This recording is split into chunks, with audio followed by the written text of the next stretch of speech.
déclare qu'Emmanuel est ton nom. Emmanuel est ton nom. De la difficulté, Emmanuel est ton nom. De l'adversité, Emmanuel est ton nom. De la souffrance, Emmanuel est ton nom. De la richesse, Emmanuel est ton nom. Que tu satures ce lieu. Que tu satures ce lieu. Que tu satures ce lieu. Que tu satures ce lieu. Merci Seigneur. Que la majesté, que la puissance, que l'honneur, que la gloire te reviennent. Je te promets ce matin toute la gloire, tout l'honneur, toute la majesté. Prends les rêves. Merci pour ta puissance. Merci pour ta gloire. Alléluia. Merci Seigneur. Tu es le lion de la tribu de Juda. Pendant que je suis là, Dieu me dit quelque chose. Je vois quelques personnes dans ce lieu qui ont un problème de connexion avec le Seigneur. Et Dieu me dit, il utilise cette adoration pour te reconnecter. Pour te reconnecter. La chambre d'aujourd'hui a été inspirée avec la thématique d'Emmanuel. Ça veut dire même lorsque tu crois qu'il n'est pas là, il est là. Même lorsque tu crois qu'il n'est pas là, je t'informe qu'il est là, bien-aimé. Même lorsque tu vois qu'il y a la sécheresse autour de toi. Emmanuel est son nom. Emmanuel est son nom. Emmanuel.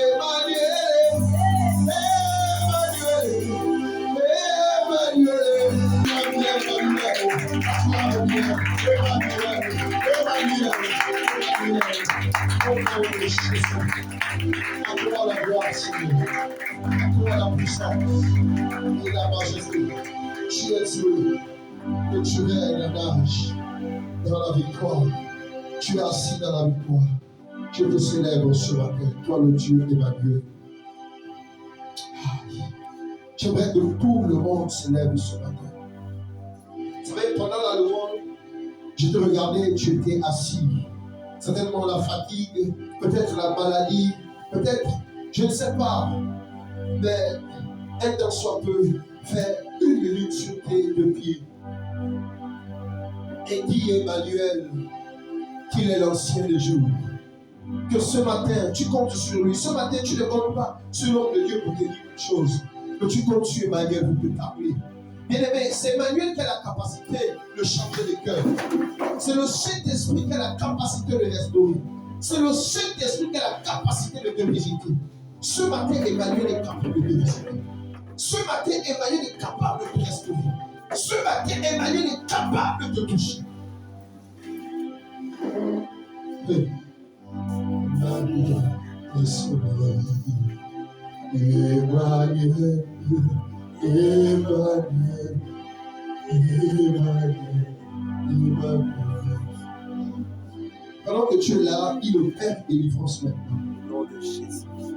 Je dis, il opère délivrance maintenant. Il opère délivrance maintenant. La Bible déclare que la parole de Dieu est une arme capable de séparer l'un des autres.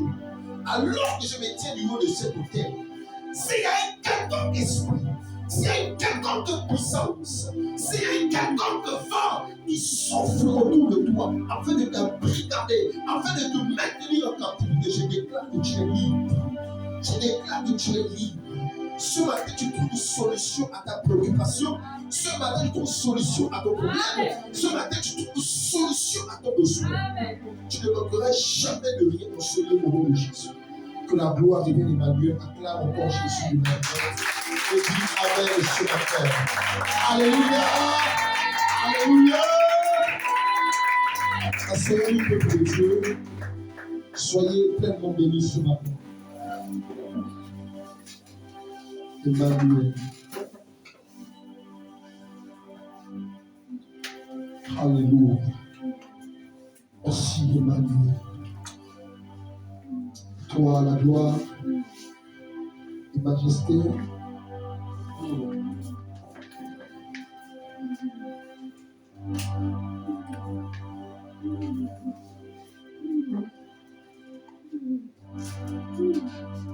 Jésus.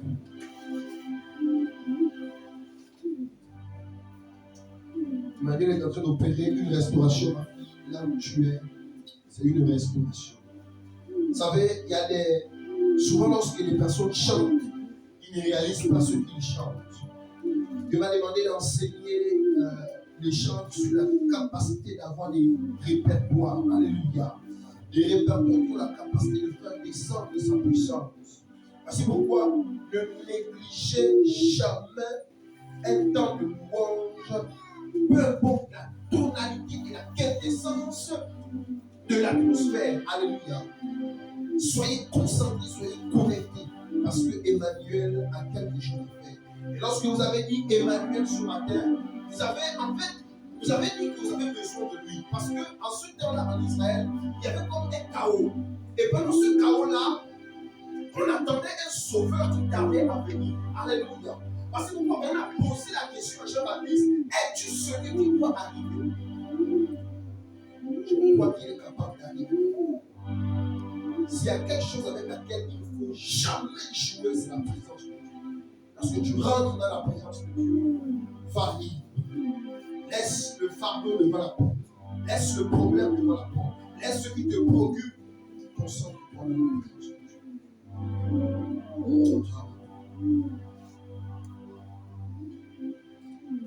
Permettez-moi un moment de changer l'atmosphère.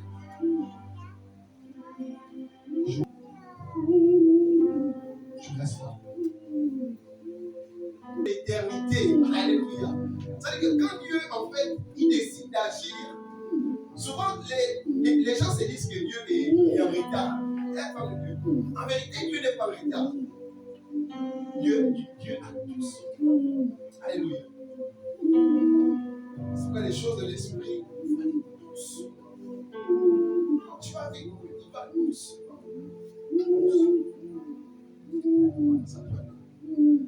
Soyez bénis ce matin au nom de Jésus.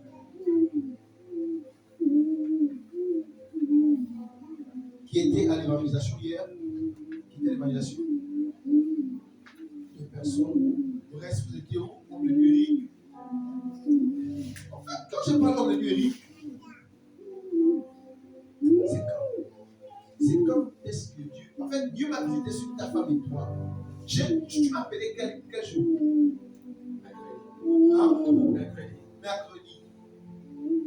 Mercredi à 4h ou 3h du matin, voilà le songe que j'ai fait sur le matin. D'où le matin, lorsque je suis rentré, j'ai été dit, Dieu m'a visité sur ta femme et toi. Jeune homme, ça va? Tu t'appelles comment? Rodrigue.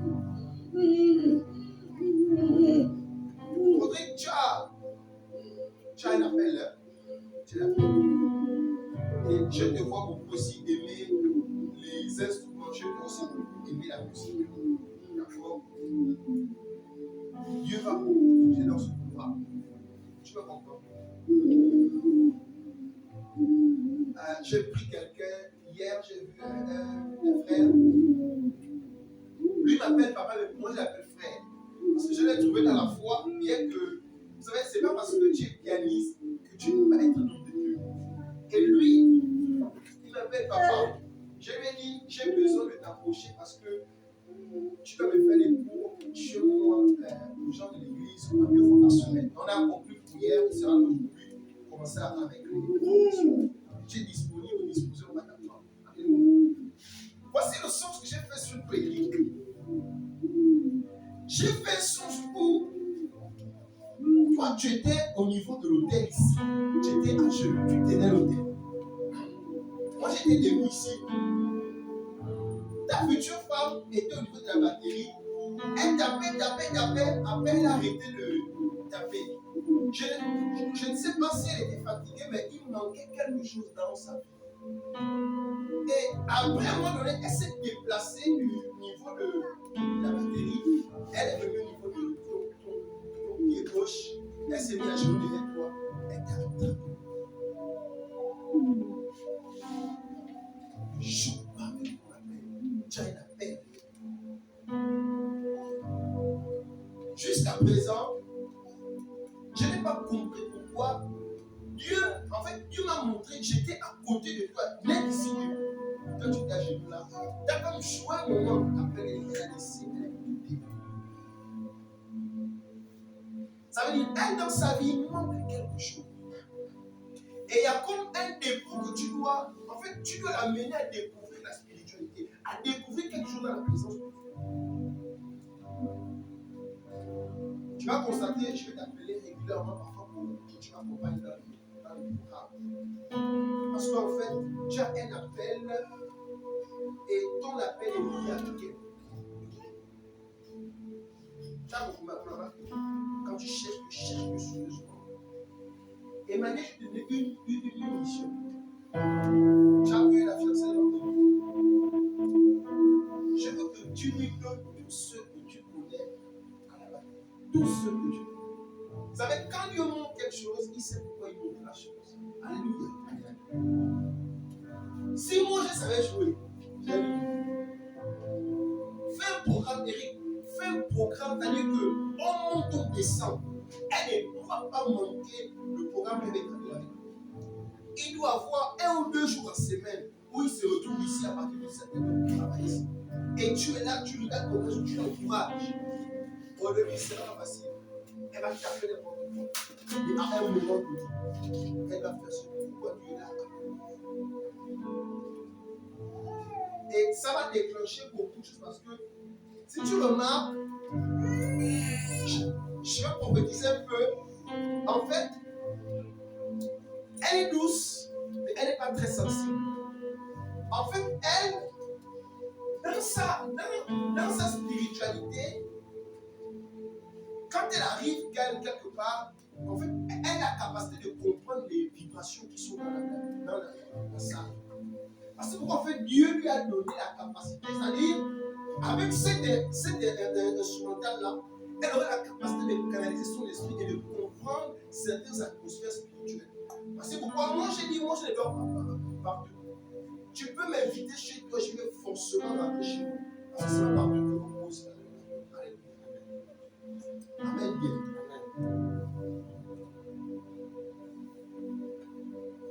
Comment ça va? C'est le prénom?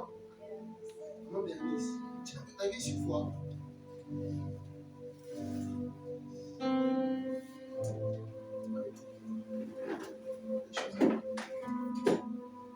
Ce matin, je vais donner ce téléphone pour c'est cassé. On m'a offert un nouveau téléphone, mais j'ai décidé de prendre ce téléphone-là, de consacrer spécifiquement sur l'autre. Vous n'avez pas vu qu'on a quelque chose de nouveau derrière. Voilà. Donc, vu que ce téléphone est cassé, on me l'a offert. Moi, j'ai dit, je vais offrir à Dieu. Alléluia. C'est pourquoi j'ai besoin que les personnes, quand on vous envoie des liens, faites tout. Il nous faut atteindre 50 abonnés YouTube pour que nous puissions démarrer des directs sur YouTube. Donc, quand on vous envoie des liens, apprenez ça. Dites à vos amis que allez-y, rentrez sur YouTube, likez et abonnez-vous. Une fois on a 50 abonnés, on a la capacité de mettre tout en ligne. Vous avez vu là, par exemple, il va enregistrer, après mettre en ligne. Ça va permettre que ceux qui ne sont pas là, parce qu'il y a beaucoup qui m'ont appelé, il y a Lomi, la femme de Lomi qui est grave malade, donc il est accompagné, il y a Yann qui est le garde, il y a le jeune pasteur Mylène qui a eu un souci avec la famille. Donc il y a beaucoup qui ne sont pas là. Et il faudrait que les gens aient la capacité d'être au même niveau que nous. Parce que nous voulons mettre ces trucs en ligne, que ceux qui ne sont pas là ont la capacité de regarder, visualiser. Même quand tu t'ennuies à la maison, tu prends la prédication, tu mets et tu écoutes. Alléluia.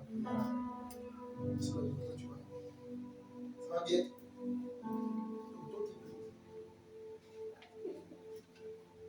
Alléluia. Ce matin, ça va? J'ai changé de place. De côté là-bas parce que Dieu m'a dit, donne-leur des places de choix. Quand on va être bien riche là, on va te faire un meuble, tu as des longues mémoires. Le Seigneur pour elle, elle est toute belle ce matin.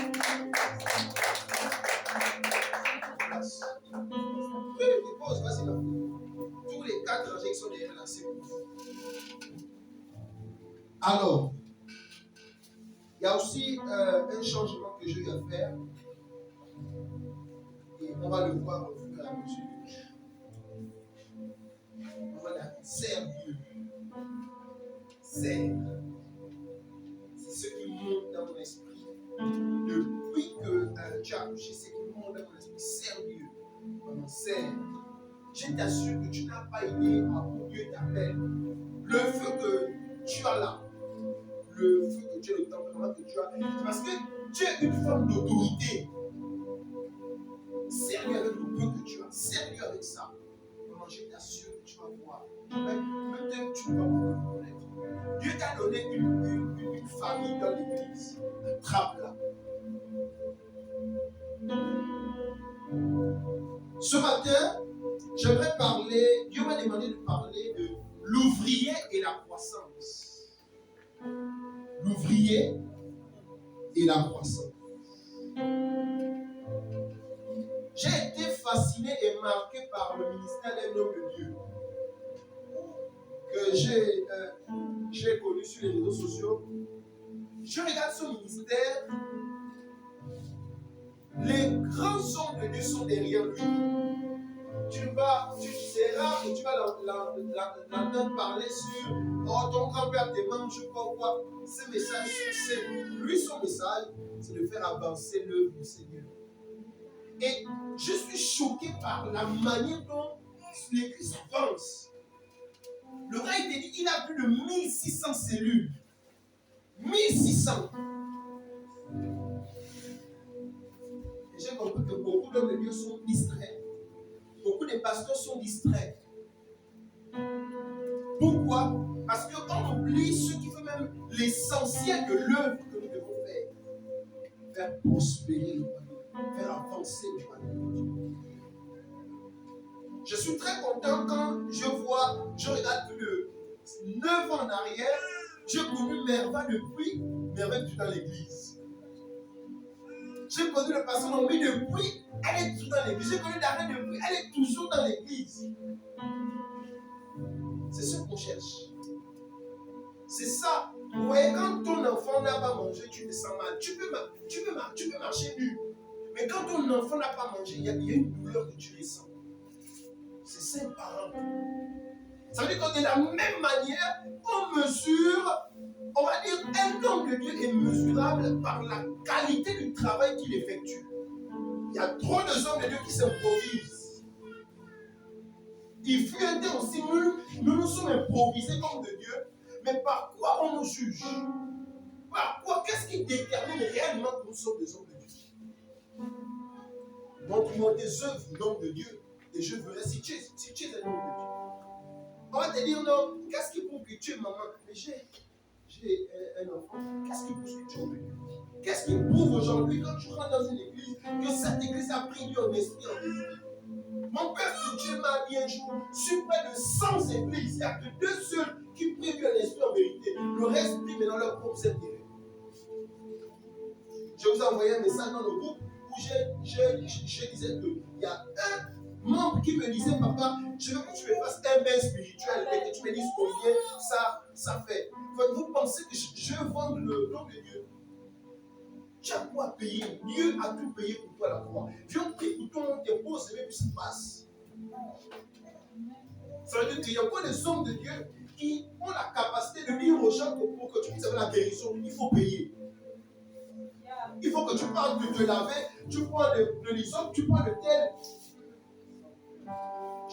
Je n'ai fait pas une guerre contre ça, les hommes de Dieu qui m'écoutaient, non. Mais moi je crois. Moi personnellement je crois que Jésus a payé le prix pour nous à la croix. Il y a un magicien dans la Bible qui va venir vers les apôtres, il va dire, vendez-moi le don du Saint-Esprit. Et c'est ce que beaucoup d'hommes de Dieu font aujourd'hui. Ensuite, si tu veux recevoir l'onction, viens faire une offrande. Frère, tu es en train de vendre le don de l'esprit. Si tu veux être guéri, fais-moi telle chose. Non. En vérité, c'est nous qui devons apporter des solutions aux fidèles. Bien que les fidèles aussi, alors ils doivent comprendre qu'on peut aussi Dieu. Alléluia. Je n'ai pas sorti de mathématiques. Ce matin, j'aimerais prêcher sur l'ouvrier et la croissance. Alors, d'entrée de jeu, j'aimerais dire ceci.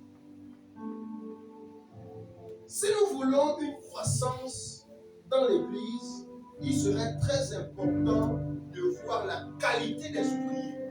Le conflit va se contrôler. Hein? Ça va aller. Il y a quand même pour que tu puisses le sentir là-bas. C'est bon? Ça va aller.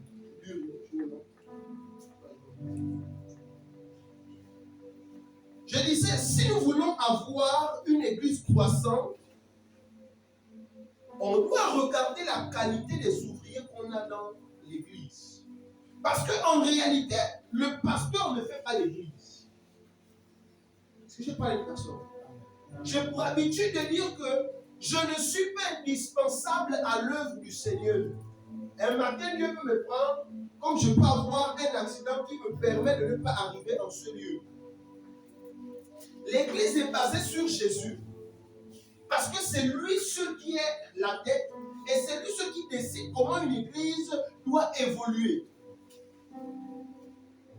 Mais si on veut parler d'une croissance, parce que j'avais défini la croissance comme étant le processus qui amenait une église à grandir en nombre. Alléluia. Pas seulement un nombre qu'on voit à chaque fois défiler des impacts, mais une croissance qui fait en sorte que à chaque dimanche, à chaque culte, on remarque que les mêmes visages restent et les nouveaux visages s'ajoutent. Parce que la Bible déclare que dans les actes des apôtres, Dieu ajoutait à l'église chaque jour ceux qui étaient sauvés. Alléluia. Il ne changeait pas, mais il ajoutait. C'est dans ce sens qu'on parle de croissance. Et la croissance, on ne peut pas parler de croissance s'il n'y a pas une qualité d'ouvrier. C'est qui l'ouvrier? L'ouvrier, c'est une personne qui est dans un département. L'ouvrier est un membre qui est compris ou qui n'a pas compris, mais qui est dans une église et qui sert, qui prend part. C'est un ouvrier. Alléluia. Est-ce qu'il y a des ouvriers ce matin? Est-ce que quelqu'un est ouvrier du Seigneur? Alléluia. J'aimerais qu'on lise le texte de Philippiens 3, verset 2. On reste assis si quelqu'un est là, il lit rapidement. Philippiens 3, chapitre 3 à son verset 2. Qu'est-ce que ça dit? Aidez-moi s'il vous plaît dans la lecture. Philippiens chapitre 3 à son verset 2. On va comprendre quelque chose ce matin qui nous permettra de développer un peu plus. Que dit Philippiens 3? Je lis la parole de Dieu dans Philippiens 3, verset 2. Oui. Si du moins, vous avez appris quelle est la dispensation de la grâce de Dieu, d'accord, qui m'a été donnée par vous. C'est par révélation. C'est au verset 2. Même verset 3. Philippiens. Oui. Ah. Tu peux la Philippiens, non? Tu m'as un peu fait peur. Ok, Philippiens 3, verset 2. Prenez garde aux chiens. Prenez garde aux chiens. Prenez garde aux mauvais ouvriers. Prenez garde aux mauvais ouvriers. Prenez garde aux mauvais circoncis. Prenez garde aux mauvais circoncis. Alléluia. Prends place. Prenez garde aux chiens. Prenez garde aux mauvais ouvriers. Prenez garde aux mauvais circoncis. Donc, aux mauvais chrétiens. On peut être chrétien, on peut ne pas être ouvrier. En vérité, tout chrétien est un ouvrier d'abord. Mais il y a des personnes qui décident d'être des chrétiens 100% être des ouvriers. Et généralement, ce sont des personnes, ils ont accepté Christ, ils viennent dans l'église, ils sont là, assis après, paf, ils sont partis. Tu ne vas jamais voir bonjour frère, bonjour soeur, comment tu vas? On peut être, prenez garde aux mauvais circoncis. Alléluia. S'il y a des mauvais, c'est qu'il y a des bons. Amen, bien. Amen. Ici, l'auteur du livre aux Philippiens nous parle des bons comme des mauvais ouvriers. Ça veut dire que dans l'église, il y a deux qualités de personnes. Il y a des bons ouvriers, mais également des mauvais ouvriers. Alléluia. Alors, on peut se poser une question. Qui sont les mauvais ouvriers?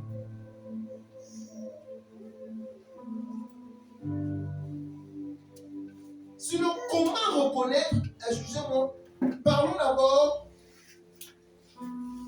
de comment reconnaître un bon ouvrier. Parce qu'en réalité, ce qui va faire en sorte que notre église puisse croître davantage, c'est la capacité qu'on aura de se distinguer et d'être des bons ouvriers. Alléluia. Mais excusez-moi, il y a des personnes qui sont des bons ouvriers dans le fond, mais dans la forme sont des mauvais ouvriers. Pourquoi? Parce qu'il manque l'équipement. Amen bien. Je suis de ceux qui pensent que lorsqu'on vient au Seigneur, on ne connaît pas tout d'abord. Mais qu'avec le temps, on a la capacité d'apprendre et de comprendre certaines choses. Je suis par contre fier d'Emmanuel qui est tout beau ce matin avec un col blanc. Est-ce qu'on peut acclamer le Seigneur pour lui? T'inquiète pas, on va voir la grâce de Dieu. Ça va rien. Bientôt, je serai marié. Quand il est frère comme ça, là, ça va dire beaucoup de choses. Hein? Alléluia. Vous voyez, par exemple, Emmanuel, il y a quelque chose que j'ai apprécié avec lui, c'est que lorsque je l'ai vu, il marchait avec des personnes que je qualifie un peu comme moi. Pour moi, je crois qu'il y a des personnes dans la foi avec qui on ne marche pas. Quand tu vois un membre, il est dans une église, c'est un bandit spirituel. C'est un bandit spirituel. Parce que, pasteur, est-ce que tu peux accepter que ton enfant mange ici dans la maison là? Il va manger le riche au voisin. Il va manger le poulet chez l'autre. Quelque part, on va être le déçu qui n'est pas bon. Voilà pourquoi, quand vous mettez des enfants au monde, cherchez une église où vous sentez que mon enfant c'est en sécurité et il va bien grandir. Et je l'ai remarqué au fur et à mesure, bien que mal. J'écoute souvent, ah papa, je suis en train d'aller dans telle église, on m'a invité, est-ce que je peux, voici. C'est déjà le signe de quelqu'un qui comprend c'est quoi la loyauté spirituelle et c'est quoi un bon ouvrier. Il fait l'effort avec son travail, avec ses associations, de répondre présent à chaque fois d'être là. Mais un bon ouvrier aussi, c'est quelqu'un qui sait aussi former quelqu'un d'autre. Ça veut dire que ton évangélisation peut ne pas peut-être être aller de porte à porte, mais ton évangélisation peut être au niveau où tu dis que moi je prends quelqu'un, je forme là. Au moins le jour où je ne suis pas, il aura la capacité de jouer comme moi. Alléluia. C'est pourquoi lorsque j'ai écrit mon livre sur les départs, j'ai dit aux gens qu'il y a des gens qui partent. En fait, quand un départ laisse le mal, c'est que ce départ était prématuré. Quand on enlève une dent et que lorsqu'on enlève, la dent résiste et qu'elle fait très mal, c'est que la dent n'était pas prête de. Et parfois, des personnes forcent à quitter, à partir, sans pourtant avoir laissé une plante qui aura la capacité de les remplacer. Alléluia. Comment reconnaître un bon ouvrier? Généralement, un bon ouvrier a cette caractéristique-là de toujours mettre en pratique ce que son enseignant lui a donné. Jésus dit quoi? Si vous gardez mes commandements, à ceci, le monde reconnaîtra que vous êtes mes témoins. Celui qui garde et met en pratique. Alléluia. Un bon ouvrier garde. Il garde qu'est-ce que ton maître t'a appris. Avant de garder la propriété. Parce que c'est ça aussi. Un bon ouvrier a la capacité de mettre en pratique. Qu'est-ce que tu vois ton pasteur faire que tu ne fais pas? Ton pasteur a recommencé quelque chose qu'il faisait avant. Il a porté la veste. Il est parti mettre la veste. Alléluia. Oui. Alléluia. Amen. Un bon ouvrier met en pratique. Tu vois que ton pasteur n'est pas un mendiant. Tu vois que ton pasteur est un débrouillard, un travailleur. Lève-toi, va chercher travail. Amen. Je suis contre toutes les personnes qui se disent qu'ils vont se lever un matin et ils vont ramasser 10 000 sur leur route. Je suis avec toutes les personnes qui se lèvent le matin, qui se disent que Dieu a dit bénis l'œuvre de mes-mêmes. Ça veut dire que si le commerce de l'autre n'a pas marché, c'est que mon commerce n'a pas marché. Amen. Parce que toi tu n'es pas comme l'autre. Dieu a dit il bénit l'œuvre de tes mains. Et que ces héritiers vont bénéficier d'abord de meilleurs fruits. Ça veut dire qu'en tant que chrétien, tu as le droit d'être plus riche que le païen. En tant que chrétien, tu as le droit d'être favorisé là où tu es. En tant que chrétien, ça veut dire que même lorsqu'il y a 1000 personnes, c'est toi qui es le choix de tout le monde. Écoutez-moi. En terminale, j'arrive, on me nomme chef de classe. Ah, moi là, l'école là, c'était compliqué.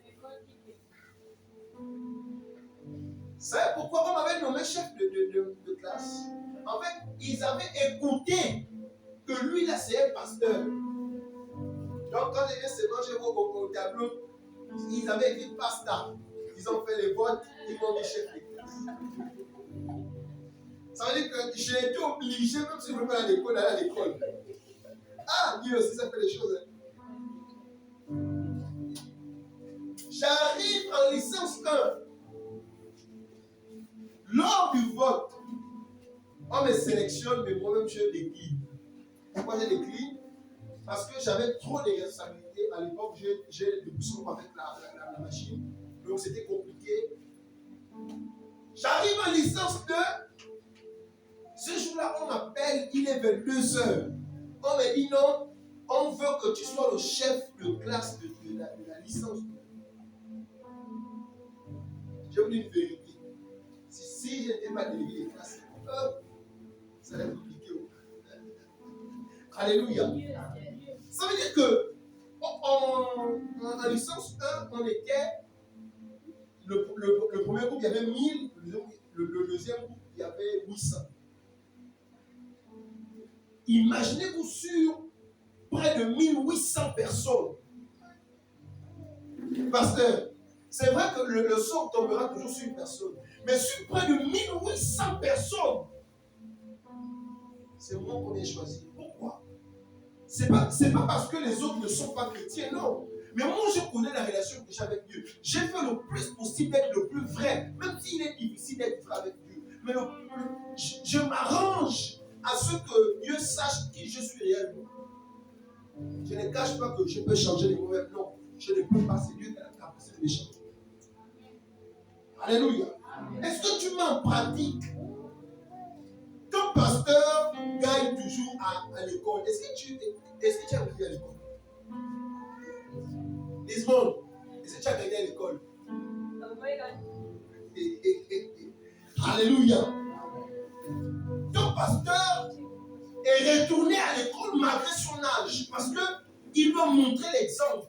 Est-ce que tu mets en pratique ce que ton pasteur fait? Ton pasteur, c'est rare que tu le vois dans toutes les églises, dans toutes les assemblées. Est-ce que tu mets en pratique ce que ton pasteur fait? Alléluia.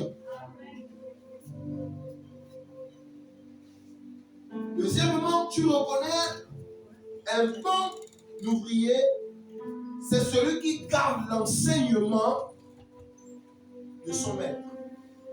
Je suis quitté à l'alliance chrétienne, j'ai gardé l'enseignement de l'alliance chrétienne. Pourquoi? Parce que je suis un ouvrier de l'alliance chrétienne. Est-ce que toi, lorsque tu arrives devant les situations, est-ce que lorsque tu arrives devant les places de mateurs, est-ce que lorsque tu es au quartier, est-ce que tu as gardé l'enseignement qu'on t'a dit? Moi, j'aime des enfants à la maison. J'ai vu que l'enfant, quand l'enfant est dehors, l'enfant a le même enseignement que les parents lui ont donné depuis la maison et il sort avec eux. Alléluia. C'est pas grave, je vais aller les réparer à la garantie. Ça, ils fonctionnent.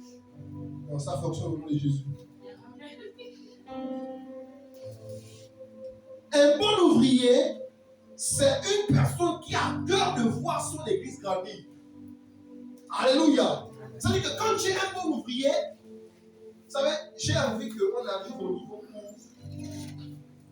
lorsque par exemple, tu es à la maison, tu as envie vite d'arriver à l'église parce que tu te dis que si je n'arrive pas vite à l'église, toutes les chaises qui sont dedans seront pleines. Et il n'y aura que les chaises qui sont dehors. Et comme je vais être sur le soleil, je vais vite arriver à l'église. Un bon ouvrier veut que l'église, toutes les chaises soient pleines. Ça, c'est un ouvrier. Est-ce que tu es un bon ouvrier? C'est bon. Regardez seulement, j'ai l'habitude de prendre cet exemple-là. J'ai dit ici 1, 2, 3, 4, 5, le nombre de nous sommes. On dit tous, on invite une personne dimanche. Est-ce que vous êtes sûr que la loi là va accepter tout ce monde? C'est simple. Un ouvrier qui n'invite pas les gens à l'église, c'est un mauvais ouvrier. Alléluia. Un bon ouvrier, c'est ceux qui restent fidèles à leur maître, peu importe les vents et marées. Alléluia.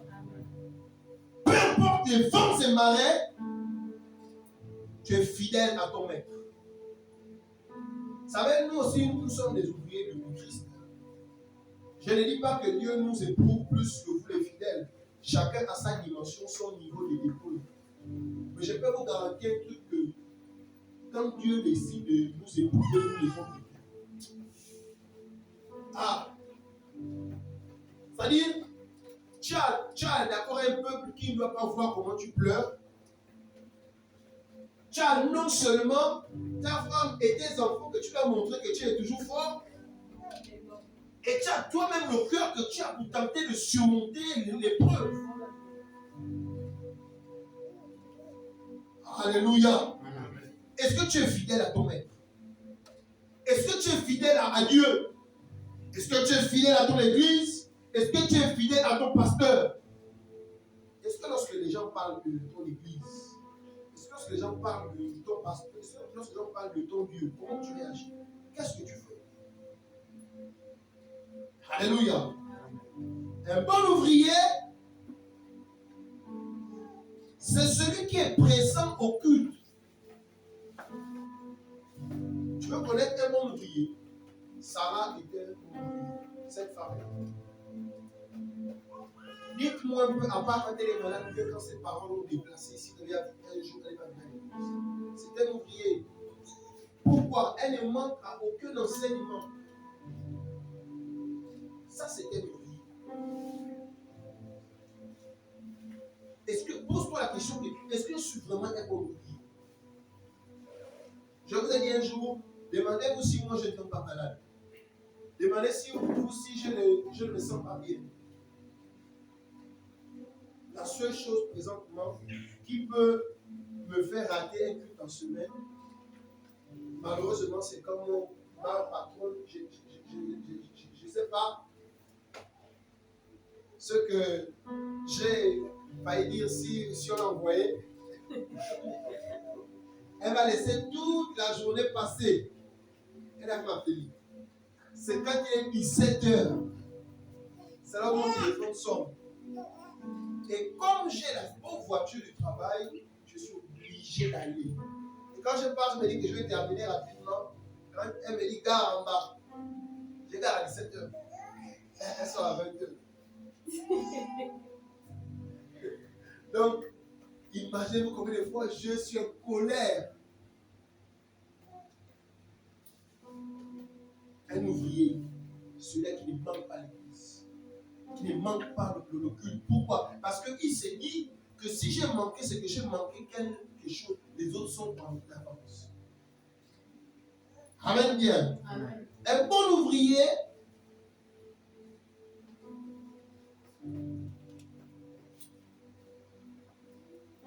c'est quelqu'un quand son maître parle, il écoute avec enthousiasme. Ça veut dire qu'il a l'impression que ce sont des mystères. Remarquez ceux qui ont été là quand vous faites spirituel ici. Vous n'allez jamais me voir ici. C'est moi qui le sais.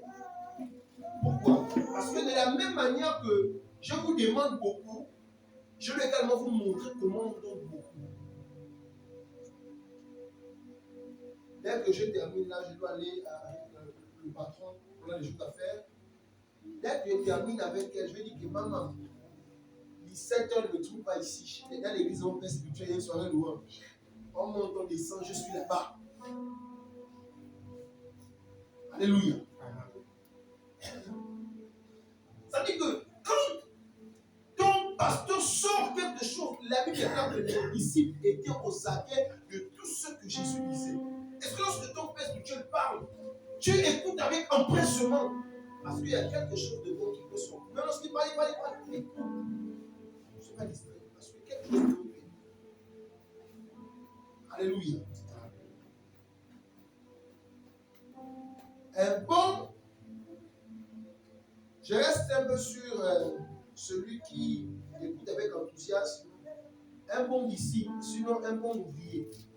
C'est quelqu'un qui sait que on est au temps de louange. Je me mets debout et je danse. Parce que c'est un système auquel on se prête. C'est juste pour quelque temps. Et moi, je suis contre ceux-là qui font durer les femmes, déjà les gens dans les églises. On peut lire quelque chose qu'on veut lire en 3 heures de temps, en 30 minutes, ça dépend de la manière dont tu parles. Alléluia. Mais quand je suis un bon ouvrier, tu comprends que, demain après le même moment aussi, j'essaierai à me lâcher. Et si c'était moi pendant que je chante, les autres sont assis, ils me regardent pas. Je peux aussi monter quand même de danser. Ça va motiver celle qui est devant. Parce que c'est facile. Alléluia. Un bon ouvrier, c'est celui que le maître arrive et il trouve déjà sur le lieu de la rencontre. À part Sarah, dites-moi qui j'arrive ici et je trouve dans l'église. Oui, non, j'ai dit toi. Non, c'est toi, Sarah, pas si je me trouve. Il n'y a jamais un jour où je suis arrivé à l'église. C'est vrai que je viens tôt d'abord pour aller servir, c'est propre, je retourne. Mais quand je reviens maintenant, là, c'est là que je trouve toujours. On ouvre l'église ensemble, on rentre ensemble. Un ouvrier normal, il aura même peur et honte même de dire le culte a commencé, il vient, il ouvre la porte, il rentre. Fais ça dans une salle de classe, fais ça où le président est. Ne demandez pas à le ministre qui est à la police, du genre, le colonel est là. Et toi, tu arrives. Ou bien même quand on dit, il y a l'appel. C'est-à-dire que tu es derrière la Bible à 5 heures. Mais regardez-nous dans nos églises. Un ouvrier normal. C'est quelqu'un qui, avant que le pasteur. Non, le pasteur encore qui suis-je? Nous sommes tous d'abord des fils de Dieu. Mais c'est nous qui devons attendre Christ. Le culte commence à 10h00. Ça veut dire que avant 10h00, toute l'église peut déjà avoir franchi la porte. Laissons les nouveaux convertis arriver en retard. Mais nous, ne remarquez pas que je suis un homme de Dieu qui commence le culte avec les fidèles.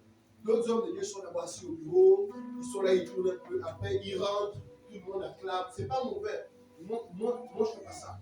On vient tous ensemble, on commence ensemble, on finit ensemble. Alléluia. Amen. Bon, béni, c'est ça.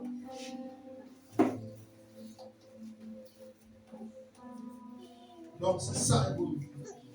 Là, j'ai énuméré quelques caractéristiques en terminant. Parce que si on parle des bons ouvriers, c'est qu'il y a aussi ceux-là qui sont mauvais. Mais pas forcément mauvais à la racine. Parce que comme je disais, il y a des personnes qui sont de bon cœur, mais qui ne savent pas qu'elles sont de bon cœur. Ça veut dire que tu peux être un bon ouvrier, mais tu agis mal, mais tu ne sais pas que tu es un bon ouvrier. Amen, bien. Amen. Par exemple, je vais prendre un exemple. Par exemple, le pasteur. On va prendre la sécheresse. Non, laisse la sécheresse. Je vais prendre. Non, je vais prendre ça. Il y a des personnes qui sont des très bons ouvriers. Mais c'est-à-dire que par, en fait, le comportement que le monde lui a conféré, parfois il agit mal. Parfois tu vois la personne n'est pas là, n'est pas là, n'est pas là, n'est pas là. Alors que si la personne se donne, vous allez constater que la personne a des aptitudes même que même ceux qui sont là depuis n'ont pas. Mais ils s'ignorent que c'est bon.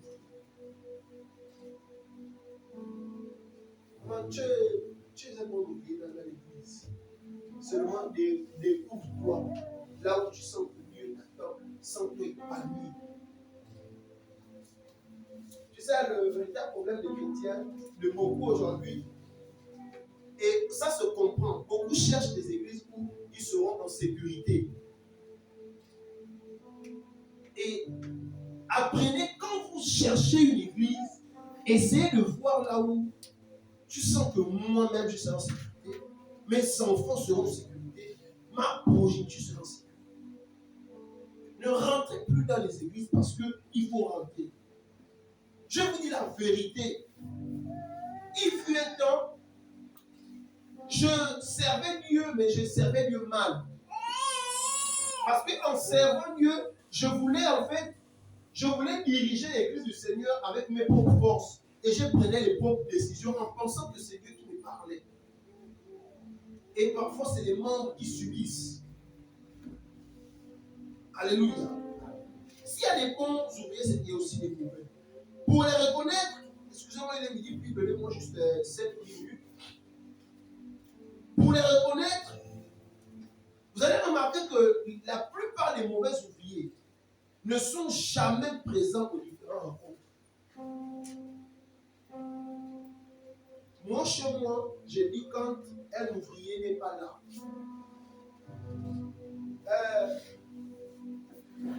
Vous savez, ceux qui peuvent te faire sentir que, chez toi, quel enfant qui aime un peu jouer, qui aime un peu beaucoup de boulot là? Junior. Comment tu vas savoir que Junior est malade? Quand il ne réagit pas. Quand il ne réagit pas. Toute la journée, il a. Comment savoir qu'un ouvrier a un problème? Un ouvrier qui est sérieux, c'est par son absence. Ah! Non.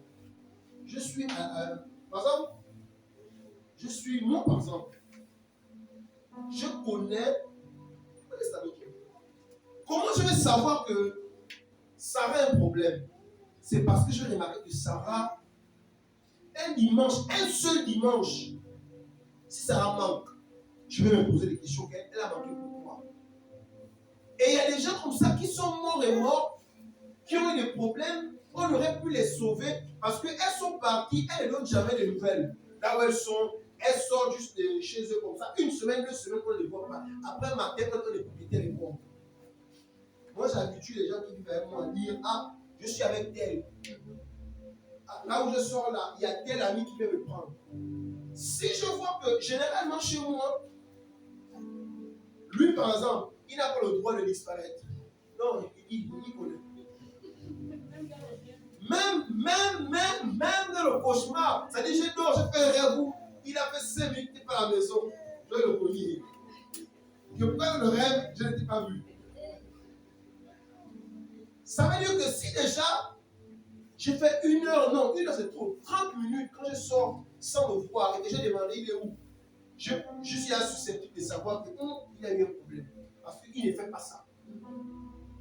Mais comment on va savoir qu'un membre a un problème si tu n'arrives pas à envoyer un message à ton responsable pour dire que tu ne pourras pas être là?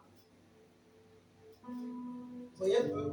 Et après, lorsque le responsable aussi, avec plus de 10 000 membres qu'il a, il oublie un membre, le temps passe. Après, lorsque toi, tu travailles une situation compliquée, tu vas dire quoi? Moi, j'ai eu des problèmes, je n'ai pas fait je me suis béni. Est-ce que vous voyez un peu? Amen. Ce sont les mauvais ouvriers et qui ont besoin de l'enseignement, qui ont besoin de revenir à ce qui est bien. Amen. Un mauvais ouvrier,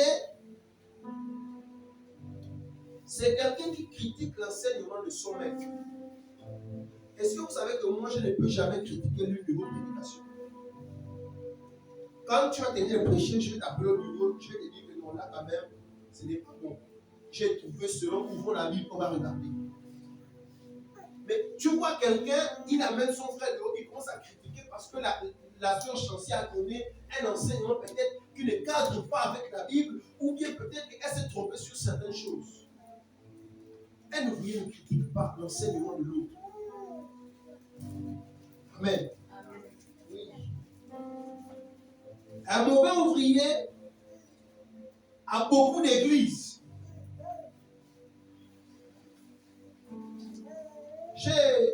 J'ai eu un fils. Un jour, je vois quand il est venu, je vois sur Facebook, je vois les photos. Je vois que les membres de l'église sont maintenant en train d'assister à un programme d'une autre église. Quand je suis allé, j'ai convoqué. Vous savez qui j'ai repris? J'ai repris les membres qui étaient avec lui. Je ne l'ai pas repris lui-même. Pourquoi? Parce que lui-même, dans son esprit, c'est que j'ai tort de surveiller leurs faits et gestes hors de l'église. Non, moi je ne me mêle pas de ta vie. Moi, ta vie, ça ne me regarde pas. Mais ton âme, si ton âme s'égare, j'aurai des comptes avant à Dieu. Ça veut dire que lorsque je vous vois dans une église, je dois demander, l'église là, le pasteur c'est qui? Sur quel fondement? Quel père connaît ce pasteur-là? Alléluia. Un mauvais ouvrier, c'est quelqu'un qui fréquente plusieurs cultes. Il est chez tel homme de Dieu, il est chez tel homme de Dieu. Il prend, mon frère. Tu vas faire une diarrhée qui n'est pas bien. Le poulet, le lien, les feux de manière qui parlent le pasteur. Spirituel. Alléluia. On n'interdit pas. Quand vous voulez aller dans votre église, pas forcément votre pasteur, mais à votre responsable, rapprochez-vous. Dites que, moi je suis en train de sortir, je vais dans telle église. Comment tu vois la chose? Si on voit que tu es un bébé spirituel, on va te dire non, patiente un peu d'abord. Tu auras tout le temps d'aller. Mais fais-toi d'abord enseigner là où Dieu t'a mis. Ouais, c'est comme des parents qui changent d'école aux enfants à chaque fois. Aujourd'hui, l'enfant est Emmaüs. Le maître il est là-bas. Après, il est là-bas. Mais non. Après, l'enfant n'est pas suivi. Pourquoi? Parce que le maître qui a fait l'enfant CP1 connaît les éléments. Il sait que les mains sont dans la lecture. Donc, il va former l'enfant à la lecture. Mais si tu changes, tu vas voir qu'il n'y aura pas quelqu'un qui a la capacité de cerner l'enfant. Et c'est la même chose dans l'église.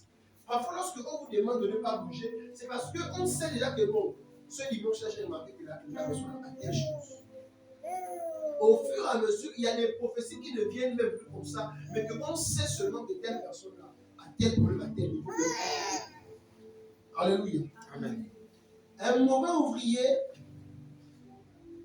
ne se sent pas concerné par la vision de l'église. Vous allez voir, il est là, mais ça ne le concerne pas. Quand on dit qu'on a la campagne des révélations vendredi, il ne vient pas. Il ne se sent pas concerné. Ça, c'est un mauvais ouvrier. Alléluia. Non, les bêtes me bien. Il est là. Ouais, que même parfois les prédications qu'on donne, vous lancez les tourbillons. Ça, c'est un mauvais ouvrier. Tu sais que non, on a un programme à l'église, mais tu te sens impliqué. Voilà pourquoi tout à l'heure, on va choisir s'il faudrait qu'on garde 2 cultes en semaine ou un seul culte. Parce que le culte, c'est pour vous qu'on le fait. Mais si les gens en semaine, vous n'arrivez pas à arriver. Donc, trouvons alors un jour, on va oublier que ce jour-là, on le prend, on le garde. Au moins, les gens seront présents à l'église. Alléluia. Un mauvais serviteur, un mauvais ouvrier,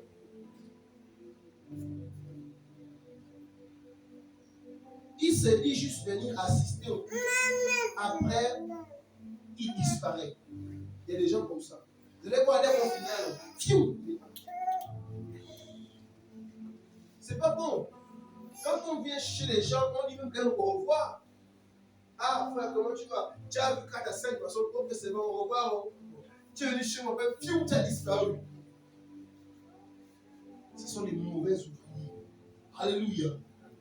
Un mauvais ouvrier, c'est la dernière chose, il ne participe pas aux activités de l'église.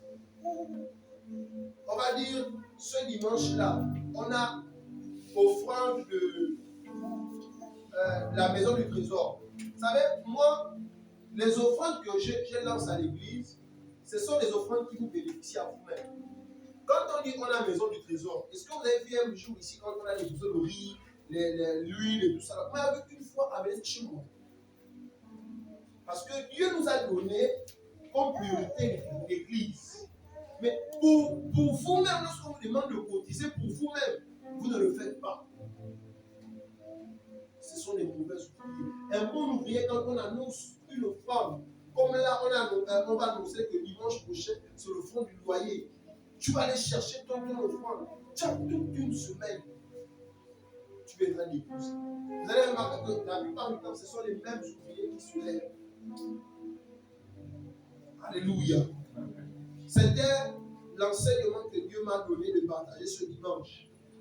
Parce que comme je le dis, moi, mon thème, ma prédication est centrée sur la mentalité de l'église.